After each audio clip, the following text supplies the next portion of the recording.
UFC Fight Night Atlanta, Kamaru Usman versus Joaquin Buckley is this Saturday, and this is going to be my full card predictions. We actually have a decent Fight Night card.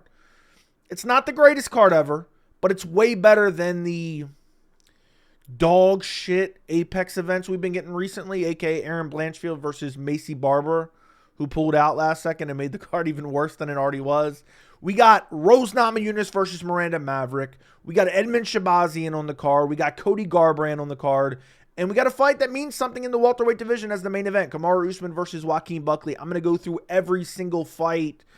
I almost got the clean sweep last week. Shame on Chaos Williams. We'll see if we can get the clean sweep on UFC Atlanta. Do me a favor, guys. Like the video. Subscribe to the channel. Turn on notifications. I would greatly appreciate it. All right, let's jump into the people's main event. There's no warming up this video, boys. The people's main event. Jamie Lynn Horth versus Vanessa Demopoulos. Man, there's going to be some striking in this fight. There's definitely going to be some BJJ in this fight. There's probably going to be some clinch work in this fight.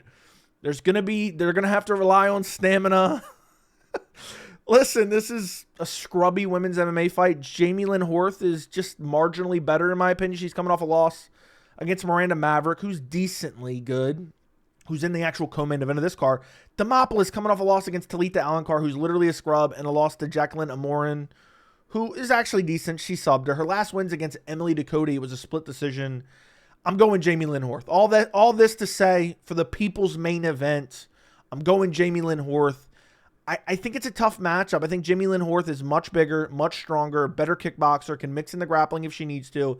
And Vanessa Demopoulos is your run-of-the-mill Juliana Miller school of striking, which is absolutely atrocious. So I'm going to go Jamie Lynn Horth to get it done. It's women's MMA, so I'm going to say decision. But it would not shock me if Jamie Lynn Horth finished Vanessa Demopoulos. Also, Demopoulos is almost 37 years old. Jamie Lynn Horth's 35, but still, I just think, you know, the age already on the skill gap is just another thing. And then you have the height and reach advantage. I mean, I already said Jamie Lynn Horth is much bigger than Vanessa Demopoulos. 5-inch height advantage and literally a 6.5-inch reach advantage. I'm going Jamie Lynn Horth to get it done via decision. Next fight on the card, we have Phil Rowe versus Ange Loosa. This is a tough fight to pick. Phil Rowe is like your gatekeeper of like the top 20, top 30 maybe. He's a decent kickboxer, but every time he's got to step up in opposition, he's pretty much lost. I mean, he beat Nico Price. He KO'd Nico Price, but then after that, he got Neil Magny and lost a split decision to Neil Magny. Then after that, lost to Jake Matthews, who's super inconsistent. He's fighting Ange Loosa, who's coming off a loss against Gabriel Bonfin. Much better opposition, in my opinion. Then before that, I really don't like this, and this makes me not want to pick Ange Loosa. He was losing to Brian Battle. He got eye-poked and quit. That's a fact. And then before that, beat Reese and McGee when everyone was doubting him. I think I picked him in that fight. Beat AJ Fletcher, and then the last loss before that was irrelevant. Phil Rowe does have a size advantage. I mean, significant size advantage. 5-inch height advantage, as well as a 6.5-inch reach advantage. I think the fight's primarily going to play out on the feet. I just don't think Phil Rowe has a good fight IQ. I think Ange Loosa will be able to close the distance, land more powerful shots. I think Loosa has a grappling advantage if he wants to try to use it. I don't think he's going to go out there and dominate him in the grappling. But I just don't trust Phil Rowe to get it done. Plus, he's 35 years old, where Ange Loosa is only 31. You know, granted, Phil Rowe is 2 months away from turning 35. I just, what the main thing that comes down to this pick, I don't think Phil Rowe is going to be able to use his length appropriately, okay? I don't think he's going to be able to use his length appropriately. I think Ange Loosa will be able to close the distance, get in tight, land some bigger shots, maybe mix in the grappling a little bit, work him over in the clinch, bully him in the clinch a bit, be stronger than him in the clinch, and I'm picking Ange Loosa to get done. Ange Loosa is not like a crazy finisher by any means. He's more of a decision guy, so I'm going to go Ange Loosa to get it done via unanimous decision. Next fight on the card, we have Ricky Simón versus Cameron Smotherman.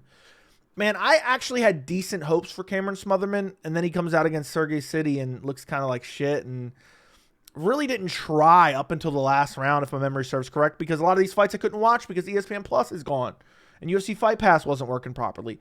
Anyway, Ricky Simón, I was ready to bury him after 3 straight losses, but looking back now, I feel like it was a little bit premature. Song Yadong, Mario Batista, which I knew was very good, and then Vinicius Oliveira. it was like, okay, I didn't think, but then Vinicius Oliveira has turned out to be pretty damn good.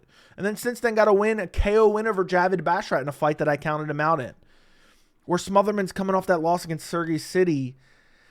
Look, Smotherman is primarily a striker. He has decent takedown defense. Ricky Simón has good grappling. He has decent power in his hands, has decent KO ability as well. I'm just not picking Smotherman after that uninspired performance. I think he's taking this on short notice as well, or this was a very quick turnaround. I think it was short notice. But either way, he fought a month ago.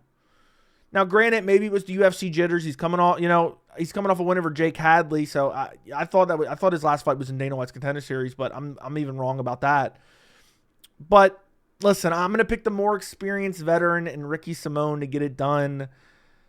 I honestly flirted with the idea of picking Smotherman, but Ricky Simón looked good against Javid Basharat. I don't think Smotherman is going to be able to just keep it 100% standing. I think Ricky Simón will mix in the threat of the takedown, which will open up the boxing on the feet, and Simón has good power. So this could go either way. Genuinely, you could flip a coin, and this fight could go either way, but I'm going to pick Ricky Simón to get it done. I'm going to say this fight goes to decision as well. Simón has decent finishing ability, but it's not like he's knocking guys dead left and right. Ricky Simón also could clip him and then sub him. He did it against Jack Shore. But I'm going to go Ricky Simón to get it done via decision. Next fight on the card, we have Cody Durden versus Jose Ochoa. I think is how you pronounce his name. I don't remember. This is a tough pick. This is when I say this is actually a decent card, you have matchups that you're like, okay, these aren't total shit matchups, but also they're kind of tough to pick. Cody Durden's like deceptively good. I know he's lost 3 of his last 4, but look who he's losing to. Joshua Van, Bruno Silva, who's very, very durable and was losing that fight and came back and won, and Tagir Ulanbekov.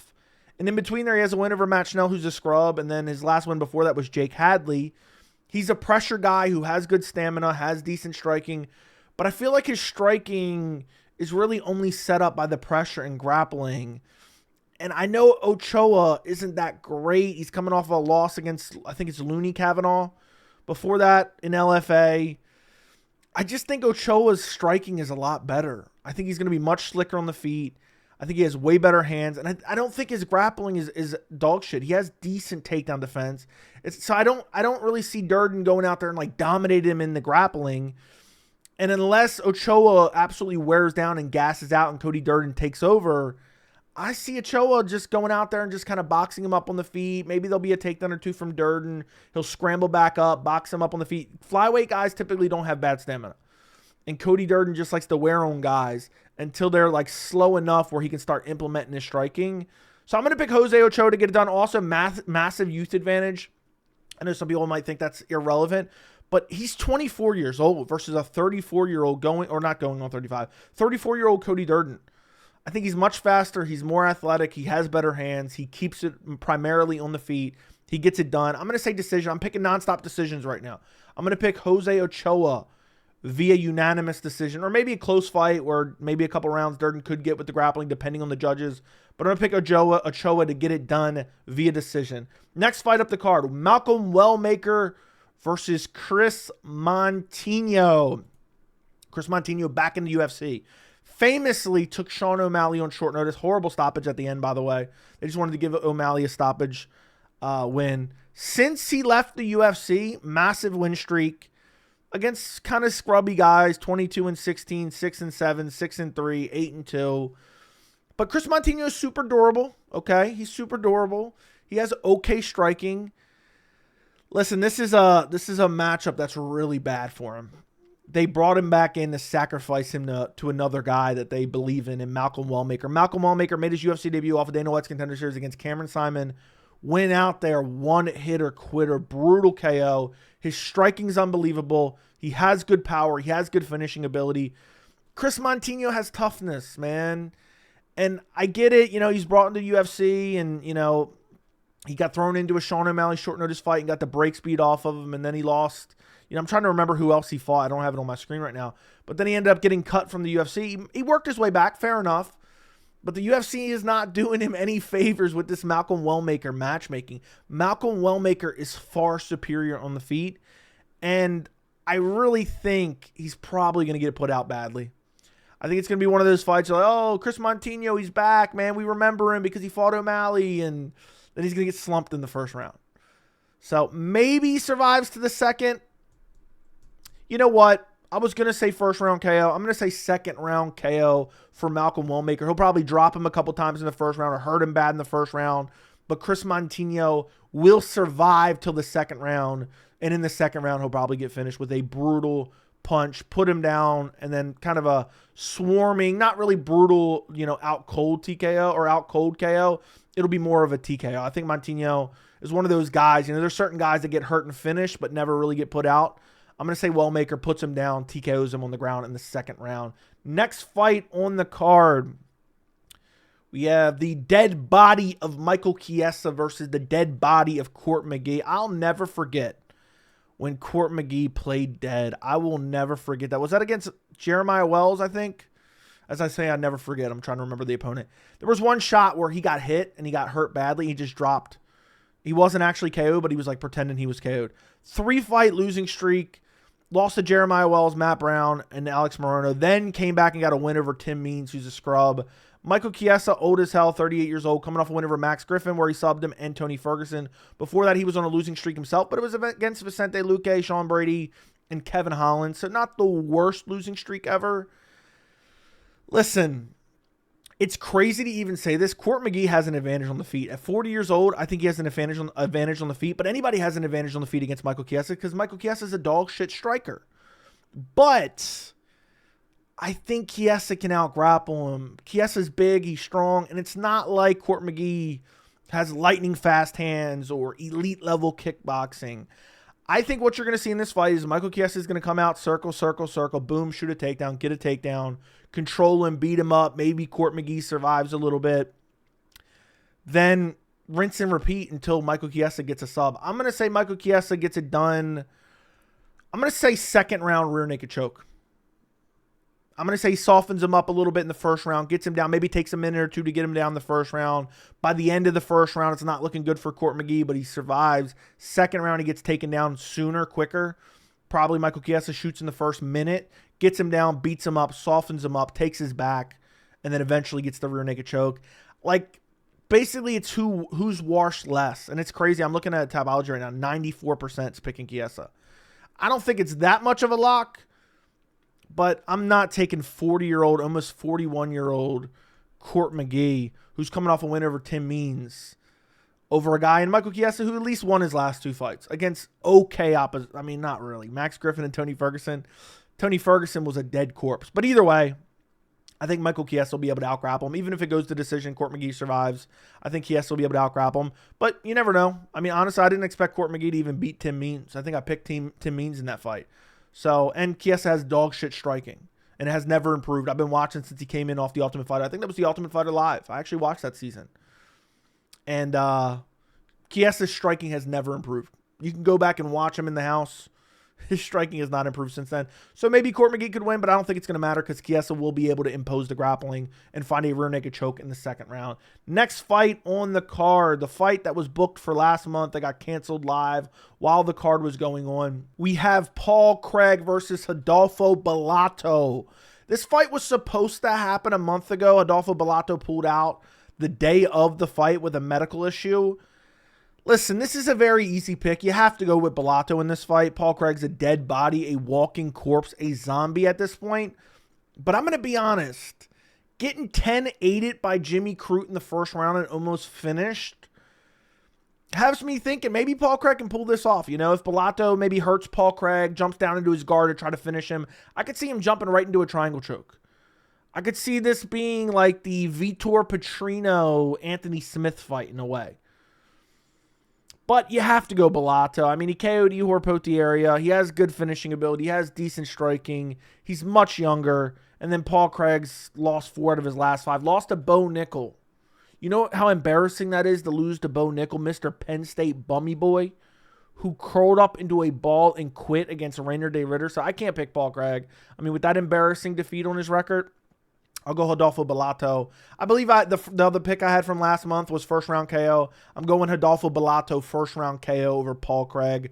Craig's going to shoot some shitty beta soy takedowns and probably get lit up on the feet and brutally KO'd by Rodolfo Bellato. Next fight on the card. The fight opening up the main card. we have Alonzo Menifield versus Oumar Sy. Listen, you have old-ass Alonzo Menifield at 37 years old versus Oumar Sy, who's 29, undefeated, 11-0. Menifield's coming off a win over Julius Walker, split decision. Before that, he lost to Azamat Murzakanov, got brutally KO'd there, and got KO'd by Carlos Ulberg. Now, looking back at those losses, those aren't terrible losses. I mean, Azamat Murzakonov's criminally underrated up until really recently. But before that, a win over Dustin Jacoby, win over Jimmy Crute. Listen, I don't think it's as lopsided as Tapology thinks. 91% is picking Oumar Sy. But I just think you have to go with Oumar Sy. The prospect, 11-0, good grappler, has decent striking, super range. I mean, has a 7-inch reach advantage, 4-inch height advantage on Alonzo Menifield. Menifield just likes to come out there and just try to crack you with a big shot, big power shots, looking to put you out. And he could. It's possible that he catches Oumar Sy. I think people probably have him a bit overrated right now. But you have to pick him, man. I think he's going to take Alonzo Menifield down. He's getting taken down by Jimmy Crute. He's getting out-grappled by Jimmy Crute. You know, I know they fought twice. I think it was in the first fight, if I'm not mistaken. Came back and won in the second fight via guillotine. But getting out-grappled by the dead corpse of Jimmy Crute, who was just getting hyped up for being Australian. I think Oumar Sy is going to come out. He's going to come out with a smart game plan. He's going to grapple early and often. He's going to take him down, beat him up. I'm going to pick Oumar Sy to get it done via second-round TKO. I just think Oumar Sy is going to be too good of a grappler for him. Too big, too strong. Menifield's strong. He'll be able to power up maybe off the first couple takedowns. But Menifield gasses out. Doesn't have the best stamina at all. And then you have Oumar Sy. I mean, the win over Da Wong Jung wasn't that great. And then before that, Tokos, I believe, came in on short notice, was talking mad shit as he's getting out grappled and then got subbed. Total idiot. I think he was talking to Brendan Allen. Man, he's not doing nothing, B. And then he gets subbed. Embarrassment. Anyway, I'm picking Oumar Sy to get it done. I'm going to say second round ground and pound TKO. You have to pick him over an aging Alonzo Menifield. Next fight on the card, we have Mansour Abdul-Malik versus Cody Brundage. Cody Brundage.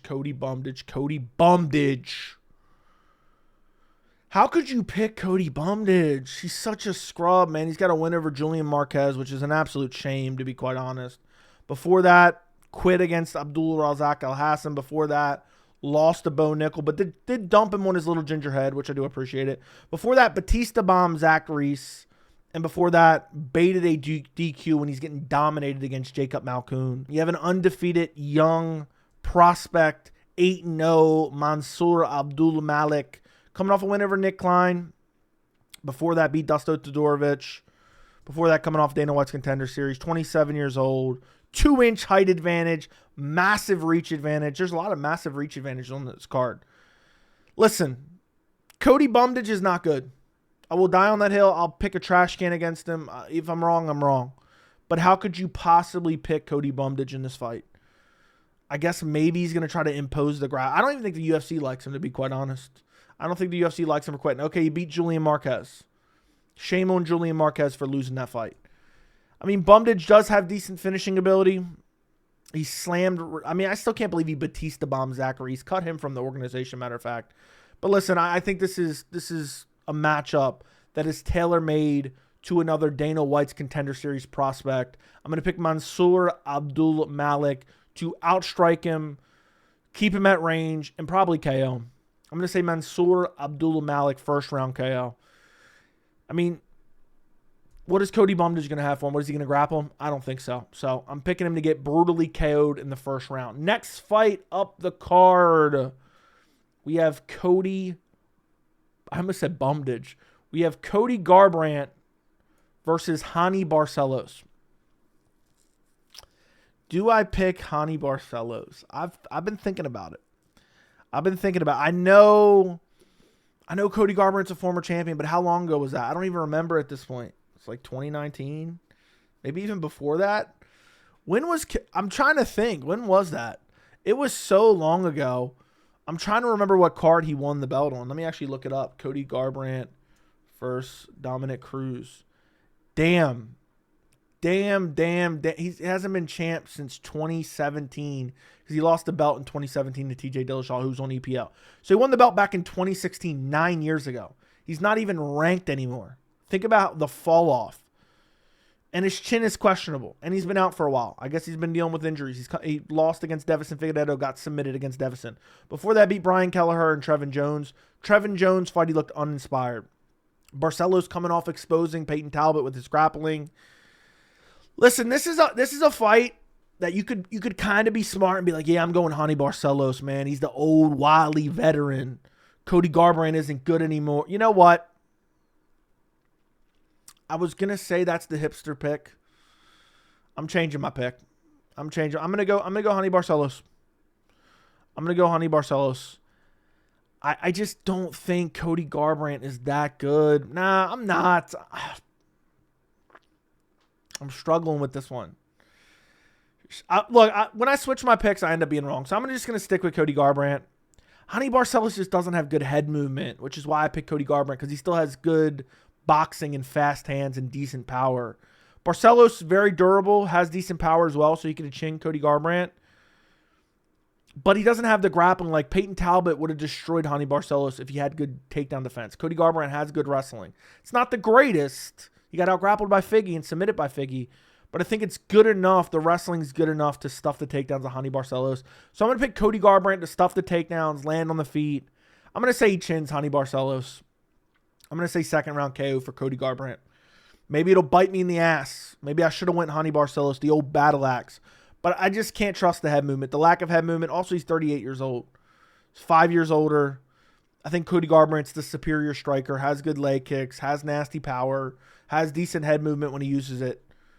I'm going to go Cody Garbrandt to get it done. Second round KO. Next fight on the card, we have Edmund Shahbazyan versus Andre Petroski. Oh, man. Edmund Shahbazyan feels like he's an old veteran, which he is a UFC veteran at this point, but he's only 27 years old. Trading wins and losses. Beat Dylan Bucka, who's kind of scrubby or is scrubby. Lost to Gerald Mearshart. Beat AJ Dobson. Lost to Anthony Fluffy Hernandez. Listen, I think you have to be a certain level to beat Edmund Shahbazyan, and I'm not sure Petroski's at that level. Edmund Shahbazyan is an elite level kickboxer who wears down when he's forced to grapple. Now, Petroski does have decent grappling. But is it good enough to wear out Edmund Shahbazyan to the point he can finish him? It's possible. I think this fight could go either way. But I just think Shahbazyan will be able to defend the takedowns, especially early. I don't think Petroski's really going to be able to wear on him or really push the pace to wear on him hard in the first two rounds. I could see Petroski winning a third round and maybe Shahbazyan surviving just barely. But I think just Shahbazyan is way better on the feet. I think Edmund, he got away from Edmund Tarverdian, a.k.a. Tim Welch of 2025. And I think he's the much better kickboxer. So Petroski's going to come in with a grappling-heavy game plan. He's on a 3-fight win streak, but it's off ahead of Dylan Bucka and Josh Frem before they lost to Jacob Malkoun in a weird finish and lost to Michel Pedetta, which that loss has aged so poorly. Michel Pedetta straight-up fraud scrub with less than 1 round of cardio. I'm going to go Shahbazyan. Shahbazyan went out there, starched Brad Tavares. I could see him putting away Andre Petroski. Matter of fact, I'm going to say he KOs Andre Petroski. I'm going to say second round head kick KO. It's going to be the Brad Tavares 2.0. I don't think he's going to wear out. I think he's going to be too slick on the feet. He finishes Andre Petroski in the second round via head kick. But if Petroski gets on the grappling early and often, I could see Edmund Shahbazyan wearing out. I could, but I'm not picking it. I'm picking Shahbazyan to get it done. Second round KO. Just a far superior striker. Next fight on the card, the co-main event. We have Rose Namajunas versus Miranda Maverick. Look, there's a couple picks on this card where I've kind of flirted with, okay, there's an obvious pick here, but I'm going to go with a different pick. I kind of wanted to pick Petroski just because Edmund seems to fumble the bag and lose, win, and he's coming off a win, so I'm inclined to think he's going to lose. Even Cody Garbrandt, I talked about picking Hani Barcelos. I'm doing it for the co-main event. I'm going Miranda Maverick. I know everyone's going to be like, Joey, Rose is a former champion. Rose is really good. Rose is a former champion, this and that. Miranda Maverick's not that good. Rose Namajunas' career has been driven into the ground by Pat Barry, and I'm banking on the continual regression of Rose Namajunas, and I think Miranda Maverick is getting better with every single fight. You look at Rose's last fight. She lost to Erin Blanchard. It just looked uninspired, man. It looks like she's being held hostage when she's in there. Fight before that, she beat Tracy Cortez. Tracy Cortez is a literal scrub. Fight before that, uninspired, Amanda Hebos, not that good. Lost to Menifield, lost to Carla Esparza in a fight where she never fought. It was 3 years ago. I haven't. When's the last time we've seen an impressive performance from Rose? You can't name one. Don't say Tracy Cortez. Miranda Maverick has looked really good. She beat Jamie Lynn Horth. She beat Diana Barboza. She beat Andrea Lee. She beat Priscilla Cachoeira, which I get it. None of those are the level of Rose Namajunas, but I think Rose Namajunas is on the decline. I think Miranda Maverick is on the come up. I think Maverick's striking has gotten better. I think Rose's striking has gotten worse. And I think Maverick can use her grappling to help set up her striking. And I think she'll be able to get Rose down and control her a bit. I think Miranda Maverick's grappling is actually underrated. You know, you look at her last losses against Jasmine Jadavicius. I'd pick Jasmine to beat Rose as well. And that was a competitive fight, super competitive fight, and that was 2 years ago. So basically what I'm getting at here is Rose Namajunas is on the decline. Miranda Maverick is on the come up. Pat Barry is going to be in Rose's corner after she loses the first round, or it's a razor close first round that could go either way. And Pat's going to be like, man, perfect round, man. Fantastic round. Flawless round. Don't change a damn thing. Actually, matter of fact, throw less strikes. Maybe like Tim Welch did to Sean O'Malley after he got dominated in the first round by Merab. Man, perfect round, Sean. I think Miranda Maverick's going to get it. I know nobody on Tapology. I'm looking at Tapology right now. 78% is picking Namajunas, and Tapology says Rose Namajunas is a negative 275. I think she's done. I think Rose Namajunas is one loss away from retirement. I just don't like. Does anybody else see this? Let me know down in the comments if you're watching the co-main event breakdown right now. Does anyone else see the retirement on Rose's face? I feel like she's just showing up for checks because this is all she can do, or something along those lines. Where Miranda Maverick, 27 years old, 5 years younger, getting better with every single fight. Good step up in opposition, super motivated for this fight. Knows that Rose Namajunas is a former champion and a decent name. Rose was doing well in the grappling at strawweight. This is flyweight. And I know she did okay against Erin Blanchfield, and it's not like she got completely dominated. But I think Miranda Maverick's going to go out there and be able to do something similar to Erin Blanchfield and win like a 29-28 decision. I'm picking Miranda Maverick in the co-main event. Next fight on the card, we have Kamaru Usman versus Joaquin Buckley. Let's be honest here, okay? Let's be honest. Let's adjust this a little bit. Let's be honest. Kamaru Usman is better everywhere. He has better wrestling. He has better striking. He has better stamina. He has better foot stomps. He has better clinch work. But that's the Usman from years ago. That is the Usman from years ago. That's not the same Usman anymore, man. He sat out for how long now? He's been out almost 2 years since he lost to Khamzat Chimaev. He does not have a win since 3 years, 7 months ago against Colby Covington. Think about how, I believe that was UFC 268. We're at UFC 316 just ended. I can't bank on a 38-year-old Kamaru Usman showing up and looking good. Look, if you told me it's even the same Usman that showed up against Khamzat Chimaev, I'm picking Usman. Buckley destroyed Colby and made him quit like a little bitch, but Colby was getting takedowns. If Colby's getting takedowns, Usman can get takedowns. So I do think you could be edgy and make the Usman pick. I think Buckley's vastly overrated. You have all this talent at welterweight right now. You got the Shavkat Rakhmanovs and the Sean Brady's and the Ian Machado Garys. And you have, JDM as the champion right now. I think Buckley's just a step below those guys. I don't think he's that great, man. His boxing isn't super technical. He leaves himself open to counter shots. He's like, rushing in, pressuring, throwing wild winging shots, and he relies on his physicality. I would not be shocked if Usman comes out here and out-grapples him and beats Buckley up on the ground and controls him, and Usman gets a win, like a close competitive win, but like clearly out-grapples him. Like it's not even debatable who won. But you have to take into account the fact that he hasn't won a fight in 4 years, damn near. He's 38 years old. He's on a 3-fight losing streak. Now, granted, he was dominating Leon Edwards, gets fluked head kick KO'd. Second fight, Leon Edwards cheated his way to victory, and I still thought it was a draw. And then he lost to Khamzat Chimaev, where he got the biggest participation trophy of all time. So I do think there's a case to be made. Kamaru Usman, he sat out for a bit. It's the first time he's healthy. He was active for a long time. I just can't make that case. I know if I pick Usman, because I've thought about it. I think Usman, if he's pretty close to what he was, he does win this fight. because his grappling's so much better, and just seeing Buckley getting taken down by the bummy-ass Colby Covington, washed-up bummy Colby Covington. He was losing against Wonderboy Thompson until he got the KO. The Nora Salt and Ruzabueya fight was razor close. Beat Vicente Luque, who quit. He's a dead corpse. And then competitive fight with Alex Morono. I see a scenario where Usman wins this fight, but I just can't pick a 38-year-old who hasn't won a fight in 4 years, on a 3-fight losing streak, getting it done against Joaquin Buckley, who's surging, getting better every single fight, has good KO power, has decent striking, decent takedown defense, decent physicality. I'm picking Buckley to get it done. If this is prime Kamaru Usman or close to prime Kamaru Usman, easy win. Usman ragdolls him, beats him up on the ground and pounds him. I see Usman getting some takedowns in this fight, but I think Buckley will scramble back up. I just think Usman's too old, man. Almost 40 years old, and especially, you know, fighting at the highest level for so long. Those training camps wear on your body. And I just think in this fight, you're going to see Kamaru Usman's age. This might be his retirement fight, honestly. This may be the last time we see Kamaru Usman. I don't think Usman's a guy that, you know, his ego's not going to let him stick around and just getting washed by the young up-and-coming guys left and right. So I'm picking Buckley to get it done. I don't think Buckley's going to KO him. I think Usman's durable enough that he'll be able to survive, and I think it will be a competitive fight. But I just think Buckley's going to be clipping him up with good shots.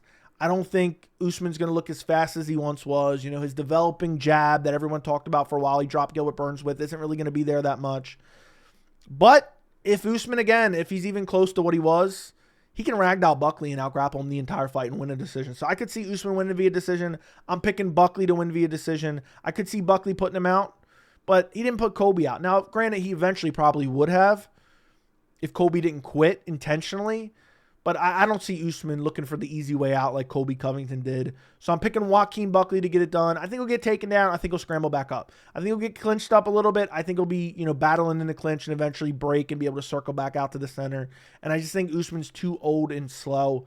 So ultimately, I'm picking Joaquin Buckley to get it done. I'm going to say he wins like a 49-46, 48-47 decision win, outstriking Kamaru Usman and just landing more damaging shots as Usman probably tries to grapple and doesn't really get any damage off on top position. So Buckley gets it done. That's UFC Atlanta. So there you go, boys. Let me know what you guys think down in the comments. Like the video, subscribe to the channel, and thank you so much for watching.